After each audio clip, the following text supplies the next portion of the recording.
Hello दोस्तों, मैं ऋषिंदर शुक्ला एक बार फिर आपके सामने आ गया हूँ एक टॉपिक लेकर जनसंख्या से जुड़ा हुआ। जनसंख्या ज़्यादा होती है तो देश के रिसोर्सेज उतने ही रहते हैं। जनसंख्या बढ़ती है तो उससे जो है गरीबी आती है, गरीबी आती है तो उससे भुखमरी भी आती है, कुपोषण भी होता है। कहते हैं ना, लेक ऑफ न्यूट्रिशन आजकल होने लगे हैं। तो ये मैं आपको बता दूं कि इंडिया इसमें सबसे नंबर 1 है। दुनिया भर के सभी भूखे लोगों में 25% लोग भारत में रहते हैं, लगभग 25%।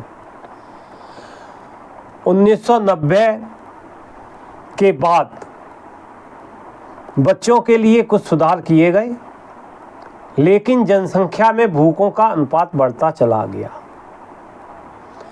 भारत में 5 वर्ष से कम उम्र के 31.40 बच्चे कम वजन के हैं। भयावह स्थिति है। 31.04%। 72% शिशुओं, छोटे बच्चे और 52% विवाहित महिलाओं में एनीमिया है, आयरन की कमी है। और आयरन की कमी किससे होती है? प्रोटीन से होती है।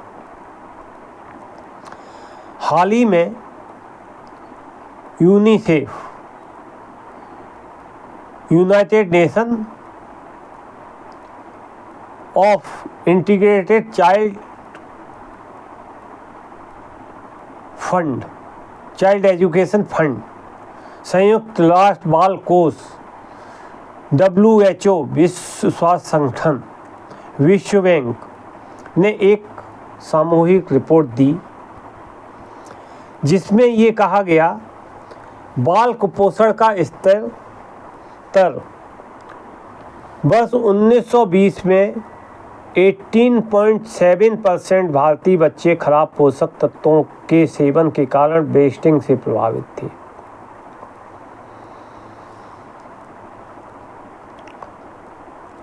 वेस्टिंग मतलब होता है जब आप की ग्रोथ कम होती है तो वेस्टिंग होती है। हालांकि ये बात सही है कि ये कहती है संयुक्त राष्ट्र संघ, ये भी कहता है कि पिछले 15 वर्षों में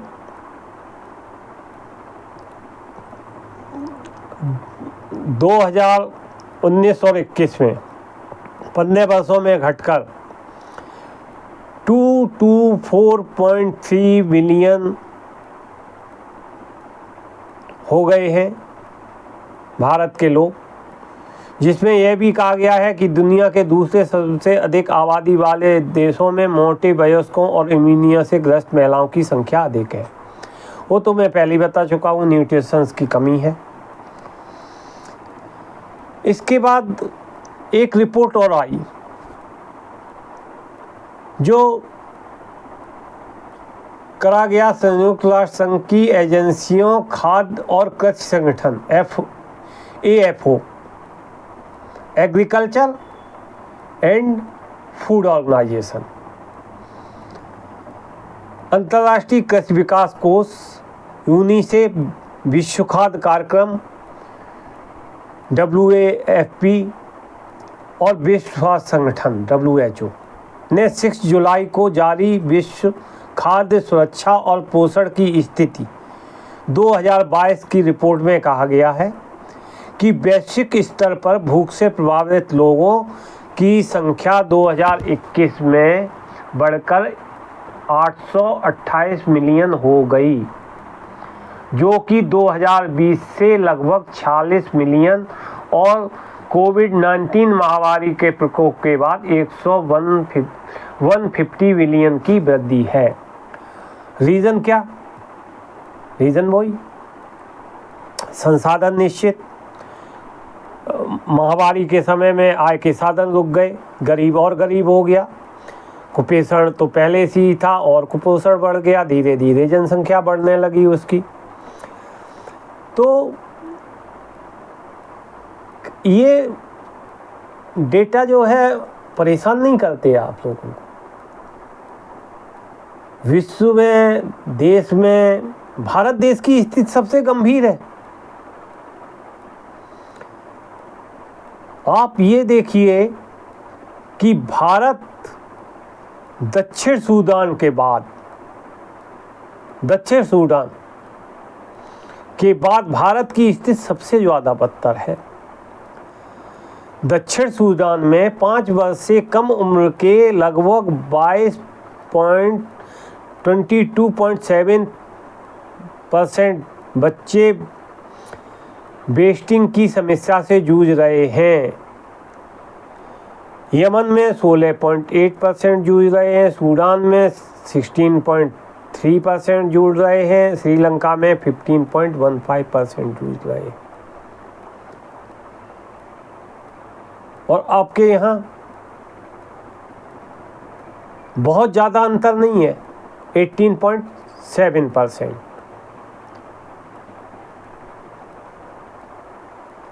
तो आपकी स्थिति क्या है? आप जनसंख्या बढ़ाए चले जा रहे हो। ये नियम लागू करना होगा, कहीं ना कहीं तो इसका अंत करना होगा, वरना आपकी स्थिति तो ऐसी हो जाएगी कि आपकी संतति ही नष्ट होने लगेंगी। क्या फ़ायदा होगा जब संततियां जो है पैदा हों और ये कुपोषण का शिकार हों, भुखमरी का शिकार हों और किसी काम की ना रहें। दुनिया में अगर देखा जाए तो जो गंभीर वेस्टिंग से प्रभावित बच्चे हैं ना, वो 1.36 करोड़ के आसपास है, ऐसे रिपोर्ट बोल रही है। और जितने ये 1.36 करोड़ हैं, इसके 3/4 मतलब 75% एशिया में रह रहे हैं और 22% अफ्रीका में रह रहे हैं। तो एशिया सबसे ज़्यादा कुपोषण का शिकार है और उसके बाद अफ्रीका। भाई भयावह स्थिति है। इसी तरह देश 15 से 24 वर्ष की आयु की महिलाओं में एनीमिया का प्रसार 58.1% है। एक एजेंसियां ग्लोबल इंडेक्स, हंगर इंडेक्स भी जारी करती हैं समय समय पर। तो according to the report of global hunger index 2023, जिसमें 125 देश लिए गए थे और भारत 111वें स्थान पे था, मतलब नीचे से 14 देश से ही ज़्यादा ऊपर था। बढ़ती भुखमरी और कुपोषण की गंभीरता की स्थिति को देखता है, मतलब 110 देश हमसे ऊपर थे 125 देशों में। मतलब तो इंडिया इज मोस्ट अंडर, मतलब अगर मैं 15 देशों की बात करूं तो 11वें नंबर पे है। 15 देशों में पहले नंबर पे है, मतलब 15 देश ही हमसे ज़्यादा जो है गरीब है। कहने का मतलब ये है। इस मामले में देश की स्थिति कितनी खराब है, इसका अंदाज़ा इससे लगाओ आप कि भारत के पड़ोसी देश जैसे बांग्लादेश 81 नंबर में पायदान पे है, पाकिस्तान 102 पायदान पे है, हमसे ऊपर है बैठा हुआ, नेपाल 69 है, श्रीलंका 68 है। तो इस इंडेक्स में भारत की कुल 28.7 अंक दिए गए हैं 100 में। आप ये समझ लीजिए, जो स्थिति की गंभीरता को दर्शाने के लिए काफ़ी है मेरे दोस्तों। 1922 में की बात करें तो 1922 में आप 107वें स्थान पर थे, मतलब पिछले साल की तुलना में देश की स्थिति कहीं ज़्यादा खराब हुई है। 4 पायदान आप गिर गए। हालांकि आप खुश हो सकते हो कि आपका एक देश है अफगानिस्तान आपसे ऊपर है, सेंट्रल अफ्रीकन रिपब्लिक है, मोजाम्बिक है, चाड है, छोटे छोटे देश हैं। सेंट्रल अफ्रीकन रिपब्लिक में तो कुपोषण की दर 7% तक पहुंच गई है। तो कुपोषण से हमारी जो आबादी का हिस्सा है वो 16.6% तो अभी भी परेशान है, और 58% महिलाएं खून की कमी की कारण है का शिकार हैं एनीमिया की। अब मैं बात करूं, इतना ही नहीं, रिपोर्ट और कुछ भी कहती है, रिपोर्ट ही पढ़ देता हूं मैं। इतना ही नहीं, रिपोर्ट के अनुसार देश में 16.6% आबादी कुपोषण का शिकार है। वहीं 5 वर्ष से कम आयु के 35.5% बच्चे स्टैटिन यानी अपनी उम्र के लिहाज से ठिगने हैं। इसी तरह 5 वर्ष से कम आयु के बच्चों में मृत्यु दर 3.1% दर्ज की गई है। कहीं ना कहीं ये आंकड़े देश में व्याप्त कुपोषण की गंभीर स्थिति को दर्शाते हैं, इन्हें अनदेखा नहीं किया जा सकता। तो कुपोषण आपके यहाँ है। संयुक्त राष्ट्र संघ तो एक अलग ही बात कहता। संयुक्त राष्ट्र संघ कहता है कि भारत में लगभग 22 करोड़ से ज़्यादा लोग ऐसे हैं जो कुपोषित हैं।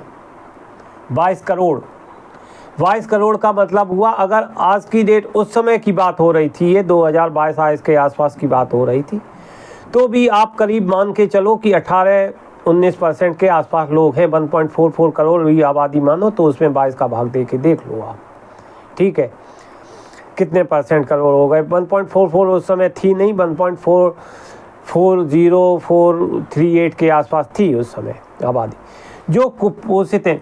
97 करोड़ से ज़्यादा लोगों को हेल्दी डाइट नहीं मिल रही है। कितना आउट ऑफ 1.4 करोड़ के में 97% को, समझ सकते हो आप देश की क्या स्थिति है। जबकि फैक्ट ये है कि दुनिया में सबसे ज़्यादा गेहूं चावल का उत्पादन करने में भारत दूसरे नंबर पर है। दूसरा फैक्ट ये भी है कि इसी भारत में 70% लोग ऐसे हैं जिन्हें पर्याप्त रूप से हेल्दी डाइट नहीं मिल रही है। 70% भारत में। और एक बात करता हूँ मैं, विश्व खाद्य सुरक्षा और पोषण की स्थिति 2023 में एक रिपोर्ट दी थी FAO ने। उसने कहा था भारत की लगभग 74 आबादी स्वस्थ आहार नहीं ले पा रही है। मैंने 70% ऊपर कहा, इन्होंने 70% कहा। 39% को पोषक तत्व नहीं मिल पा रहे हैं। ग्लोबल हंगर इंडेक्स 2023 के अनुसार भारत का GSI स्कोर समझते हो आप? ग्लोबल हंगर इंडेक्स 28.7 है, जिसे GHI severity of hunger scale के अनुसार गंभीर माना जाता है। खाद्य और कृषि संगठन की रिपोर्ट के अनुसार भारत में लगभग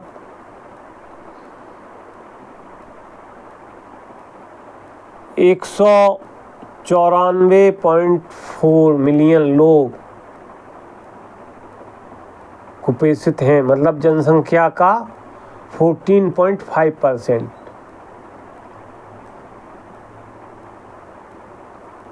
अजीब स्थिति है। फिर भी हमारे मंत्रालय जो है सोते हुए बैठे हैं। मंत्रालय भी करते रहते हैं अपना। अब ये क्या कह रहे हैं? मंत्रालय ने कहा कि कुपोषित बच्चों का प्रतिशत 7.7% पाया गया है, जो लगभग 43 लाख। बात करते हो आप, 43 लाख है। आपको कुछ हमारी एजेंसियां जो है या तो झूठ के सहारे पे चल रही हैं या झूठ बोलती हैं, देश को सही दिशा दे नहीं रही हैं, क्योंकि सही समय दे देंगी उस समय क्रांति आ जाएगी। सबसे ज़्यादा हंगर स्कोर आपका कम है।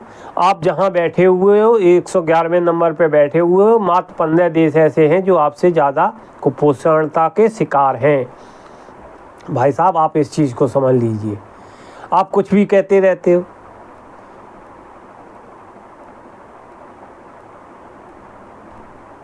तैतालीस लाख में 14 लाख बच्चे तो आपके गंभीर रूप से कुपोषणता के शिकार हैं, यानी कि 30% चाइल्ड। शर्म आनी चाहिए आपको ये डेटा रिलीज करने के पहले। एक तो गलत डेटा, उसमें भी आपका डेटा चीख चीख के कह रहा है 33% बच्चा जो है गंभीर रूप से कुपोषित हैं।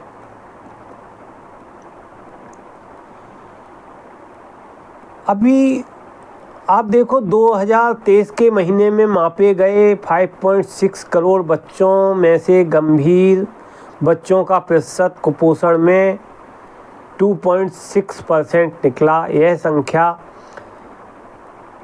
14,56,000 के आसपास होती है।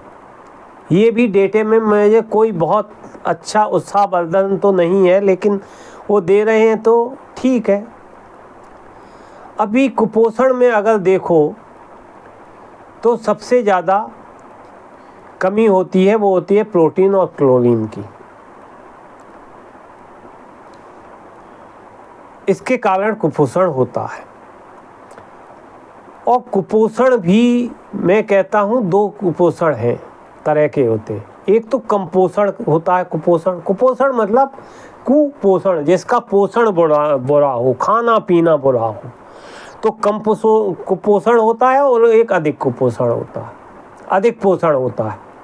कम पोषण और अधिक पोषण। विकासशील देशों में कम पोषण बहुत ज़्यादा पाया जाता है और इसका प्रमुख कारण है गरीबी। बहुत से लोग पैसों की कमी के कारण नियमित संतुलित खाना हासिल नहीं कर सकते।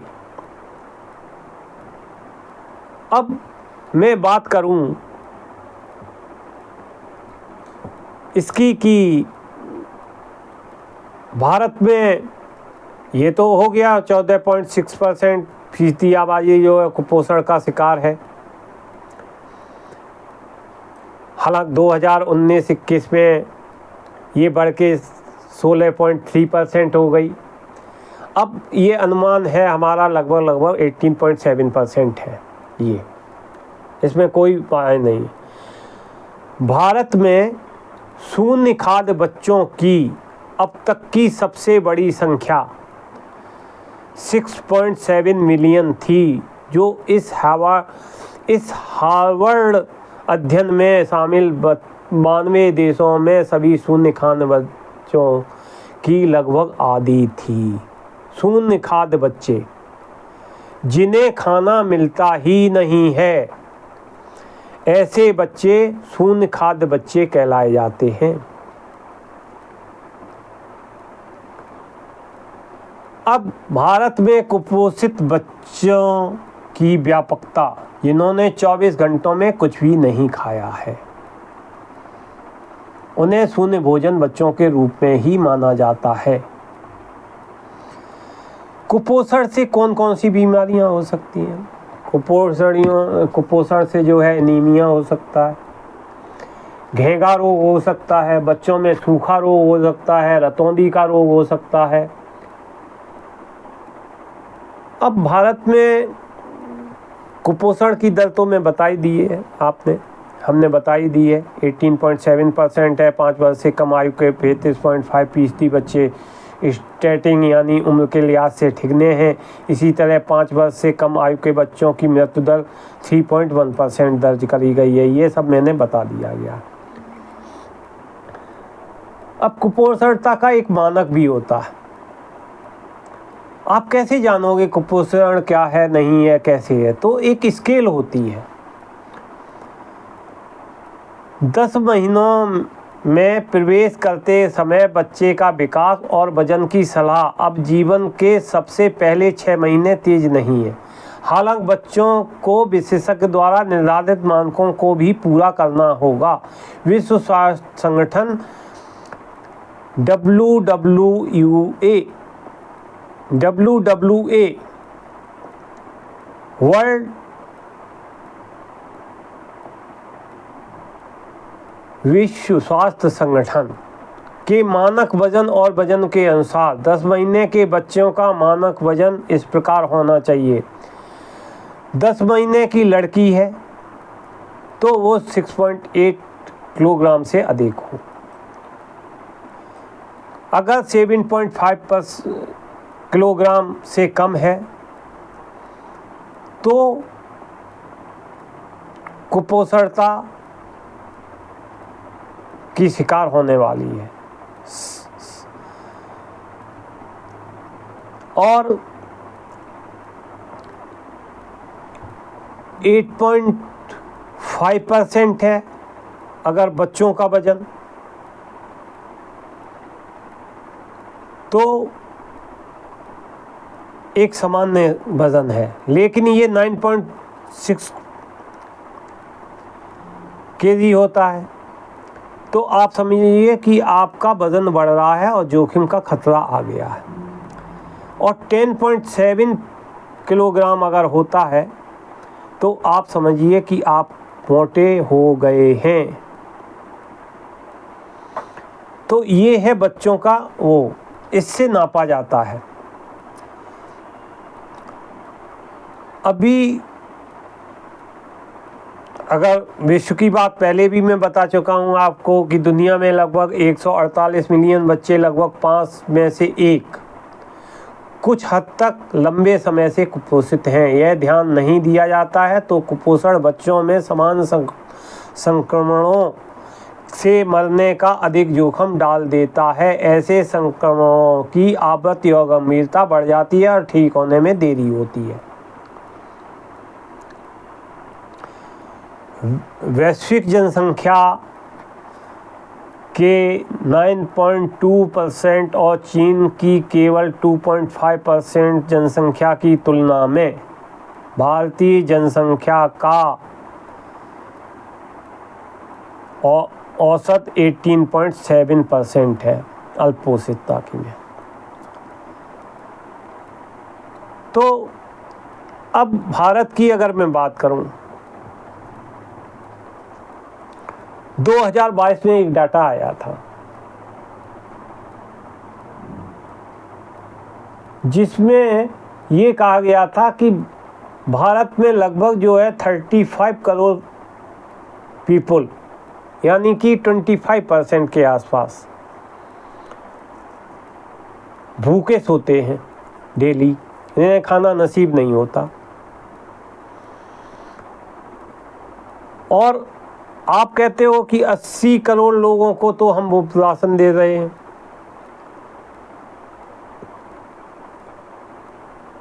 ये तो पीएम ने बोला है कि हम 80 करोड़ लोगों को दे रहे हैं। तो आपका ये कबूलनामा क्या ये सिद्ध नहीं करता कि आप कितने विफल हैं इस क्षेत्र में? एक 2022 में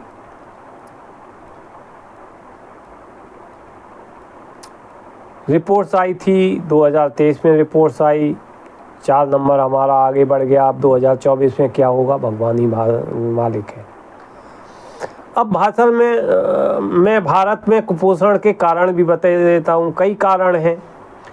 एक तो कम मात्रा में भोजन करने की पर कुपोषण विकसित होता है। कम आय वाले लोगों को भोजन कमी बहुत आम है, ठीक है ना। इससे क्रोहन रोग होता है आपको। बहुत अधिक शराब और करने से गैस्ट्रिक या अग्नाशय में नुकसान होता है, जिससे भोजन को पचाना, विटामिन को अवशोषित करना, चय अपचय की नियंत्रित करने वाले हार्मोन उत्पन्न करना मुश्किल हो जाता। बला बला बला बला बला ये सब दिया हुआ है। मैंने पहले बताया था आपको, पोषण होता है, अंडर न्यूट्रिशन होता है, वेस्टिंग होता है, स्ट्रेटिंग होता है, कम वजन और विटामिन और खनिज की कमी के कारण 4 श्रेणियों में है। कुपोषित बच्चों में बीमारी और मौत का खतरा सबसे अधिक होता है। वेस्टिंग कब कहते हैं? जब ऊंचाई के हिसाब से कम वजन हो आपका, तो ये वेस्टिंग होता है। स्टंटिंग कब होता है? ये खराब सामाजिक आर्थिक परिस्थितियों, खराब मातृ स्वास्थ्य और पोषण, बार बार बीमारी और अनुचित भोजन एवं प्रारंभिक देखभाल में जुड़े पुराने कुपोषण के कारण होता है। उम्र के हिसाब से कम वजन वाले बच्चों को अंडरवेट बच्चे कहा जाता है।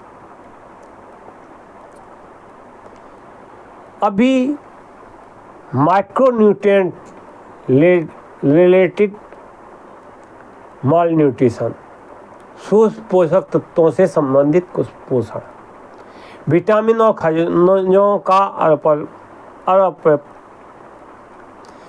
विटामिन और खनिजों का अपर्याप्त सेवन भी इसके साथ साथ समूहीकृत किया जाता है। दूसरा कैसे होता है? सूक्ष्म पोषक तत्व शरीर को एंजाइम, हार्मोन और पदार्थों का उत्पाद करने में मदद करते हैं जो उत्तेजित वृद्धि और विकास के लिए आवश्यक है। जब नहीं मिल पाते हैं तो ये होता है। विटामिन ए, आयरन और आयोडीन की कमी दुनिया भर में बच्चों और गर्भवती महिलाओं की आबादी के स्वास्थ्य और विकास के लिए एक प्रमुख खतरा है। ये सारी चीज़ें हैं। अगर पहले की बात करूं तो पहले भी स्थिति बहुत अच्छी नहीं थी और स्थिति अभी भी बहुत अच्छी नहीं है। तो कुल मिला के मैं यही कहूँगा कि आबादी तो एक मेन रीज़न है इन सारी चीज़ों का, और गवर्नमेंट की पॉलिसीज़ भी इसका एक रीज़न है। कंट्रोल पॉलिसीज़ तो बन जाती हैं लेकिन पॉलिसीज़ के ऊपर कंट्रोल रहता नहीं है, इसलिए ये स्थिति है। वरना भारत जैसे कृषि प्रधान देश में लोग अगर भुखमरी और कुपोषणता के शिकार हैं तो ये क्या समस्या को अपने आप में गंभीर नहीं बना देता? ये सोचने का तो विषय होना चाहिए। खैर, ये मैंने डेटा दे दिए हैं। डेटा के साथ आपको ये भी बता दिया है कि क्या रीज़न है, क्या नहीं हो रहा है, कैसे नहीं हो रहा है। बहुत बड़े सब्जेक्ट है, इसमें अगर मैं बात करूं तो घंटे, 2 घंटे, 3 घंटे बैठ सकता हूं, लेकिन समय की कमी है। मेन डेटा आपके पास पहुंच गए हैं। आप उन डेटा से अपना एक विचार बनाइए, हो सके तो कोशिश करिए आप भी लेख लिखिए इसके ऊपर और जागरूक करिए जनता को। धन्यवाद, बहुत बहुत धन्यवाद आपका।